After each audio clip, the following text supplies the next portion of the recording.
ಅಂತಾರಾಷ್ಟ್ರೀಯ ಮಾರುಕಟ್ಟೆಯಲ್ಲಿ ಕಚ್ಚಾ ತೈಲದ ಬೆಲೆಯ ವಿಚಾರ ಏನಾಗ್ತಿದೆ? ಆದ್ರೆ ಭಾರತದಲ್ಲಿ ಪೆಟ್ರೋಲ್ ಮತ್ತು ಡೀಸೆಲ್ ಬೆಲೆ ಗಗನದೆತ್ತರದಲ್ಲೇ ಇದೆ.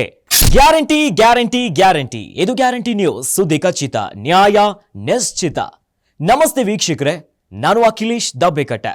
ಅಂತಾರಾಷ್ಟ್ರೀಯ ಮಾರುಕಟ್ಟೆಯಲ್ಲಿ ಕಚ್ಚಾ ತೈಲದ ಬೆಲೆ ಇಳಿಕೆಯಾಗಿದೆ.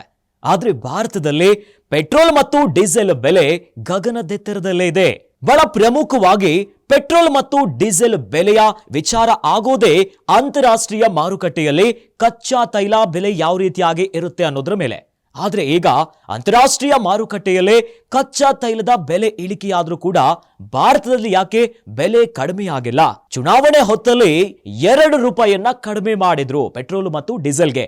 ಆದ್ರೆ ಈಗ ಅಂತಾರಾಷ್ಟ್ರೀಯ ಮಾರುಕಟ್ಟೆಯಲ್ಲಿ ಈ ರೀತಿಯಾದಂತಹ ಬೆಲೆ ಕಡಿಮೆಯಾದ್ರೂ ಕೂಡ ಯಾಕೆ ಮಾಡಿಲ್ಲ?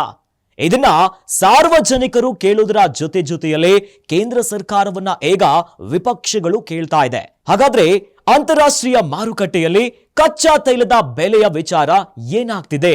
ಇನ್ನು ಭಾರತದಲ್ಲಿ ಯಾಕೆ ಪೆಟ್ರೋಲ್ ಮತ್ತು ಡೀಸೆಲ್ ಬೆಲೆಯನ್ನ ಇಳಿಸ್ತಾ ಇಲ್ಲ? ಇವೆಲ್ಲದರ ಕಂಪ್ಲೀಟ್ ಡೀಟೇಲ್ಸ್ ಅನ್ನ ಈ ವಿಡಿಯೋದಲ್ಲಿ ಇಂಚಾಗಿ ಎಕ್ಸ್ಪ್ಲೈನ್ ಮಾಡ್ತಾ ಹೋಗ್ತೀನಿ. ಅಂತಾರಾಷ್ಟ್ರೀಯ ಮಟ್ಟದಲ್ಲಿ ಕಚ್ಚಾ ತೈಲದ ಬೆಲೆಯು ಇಳಿಕೆಯಾಗಿದೆ. ಇದೇ ಸ್ಥಿತಿ ಮುಂದುವರಿದರೆ ದೇಶೀಯ ಮಟ್ಟದಲ್ಲಿ ಪೆಟ್ರೋಲ್ ಮತ್ತು ಡೀಸೆಲ್ ದರ ಕಡಿತವಾಗುವ ಸಾಧ್ಯತೆ ಇದೆ ಅಂತ ವರದಿಯಾಗ್ತಿದೆ. ಜಾಗತಿಕ ಮಾರುಕಟ್ಟೆಯಲ್ಲಿ ಬ್ರೆಂಟ್ ಕಚ್ಚಾ ತೈಲದ ಬೆಲೆಯು ಪ್ರತಿ ಬ್ಯಾರೆಲ್ಗೆ $70ನಂತೆ ಮಾರಾಟವಾಗಿದೆ. 2021ರ ಡಿಸೆಂಬರ್ ಬಳಿಕ ಇದೇ ಮೊದಲ ಬಾರಿಗೆ ಇಷ್ಟು ಪ್ರಮಾಣದಲ್ಲಿ ದರ ಕುಸಿತವಾಗಿದೆ. ಇನ್ನು ಅಮೆರಿಕದ ವೆಸ್ಟ್ ಟೆಕ್ಸಾಸ್ ಇಂಟರ್ಮೀಡಿಯೇಟ್ ಕಚ್ಚಾ ತೈಲವು ಪ್ರತಿ ಬ್ಯಾರೆಲ್ಗೆ $68 ಆಗಿದೆ. ಈ ಮೂಲಕ ಅಂತಾರಾಷ್ಟ್ರೀಯ ಮಾರುಕಟ್ಟೆಯಲ್ಲಿ ಕಚ್ಚಾ ತೈಲದ ಬೆಲೆ ಭಾರಿ ಪ್ರಮಾಣದಲ್ಲಿ ಕುಸಿತವನ್ನ ಕಾಣ್ತಿದೆ. ಕಳೆದ ಲೋಕಸಭಾ ಚುನಾವಣೆಯ ವೇಳೆ ಕೇಂದ್ರ ಸರ್ಕಾರವು ಪೆಟ್ರೋಲ್ ಮತ್ತು ಡೀಸೆಲ್ ಬೆಲೆಯನ್ನ ಪ್ರತಿ ಲೀಟರ್ಗೆ ತಲಾ ₹2 ಕಡಿತಗೊಳಿಸಿತ್ತು. ಕಚ್ಚಾ ತೈಲದ ಬೆಲೆಯು ಮತ್ತಷ್ಟು ಇಳಿಕೆಯಾದರೆ ಇಂಧನ ಬೆಲೆಯ ಪರಿಷ್ಕರಣೆಗೆ ಸರ್ಕಾರ ಮುಂದಾಗಲಿದೆ ಅನ್ನೋ ಮಾತುಗಳು ಕೇಳಿಬರ್ತಿದೆ. ಆದ್ರೆ ಕೇಂದ್ರ ಸರ್ಕಾರ ಈವರೆಗೂ ಕೂಡ ಬೆಲೆ ಇಳಿಕೆಯ ವಿಚಾರದಲ್ಲಿ ಯಾವುದೇ ನಿರ್ಧಾರವನ್ನ ಕೈಗೊಂಡಿಲ್ಲ. ಇವೆಲ್ಲದರ ನಡುವೆ ಕೇಂದ್ರ ಪೆಟ್ರೋಲಿಯಂ ಮತ್ತು ನೈಸರ್ಗಿಕ ಅನಿಲ ಸಚಿವಾಲಯದ ಕಾರ್ಯದರ್ಶಿ ಪಂಕಜ್ ಜೈನ್ ಅಂತಾರಾಷ್ಟ್ರೀಯ ಮಟ್ಟದಲ್ಲಿ ಕಚ್ಚಾ ತೈಲದ ಬೆಲೆ ಇಳಿಕೆಯ ಆಧಾರದ ಮೇಲೆ ಇಂಧನ ಬೆಲೆ ಪರಿಷ್ಕರಣೆಗೆ ತೈಲ ಕಂಪನಿಗಳು ಅಗತ್ಯ ಕ್ರಮಗಳನ್ನ ಕೈಗೊಳ್ಳಲಿದೆ ಅನ್ನುವ ಸುಳಿವನ್ನ ಬಿಟ್ಟುಕೊಟ್ಟಿದ್ದಾರೆ.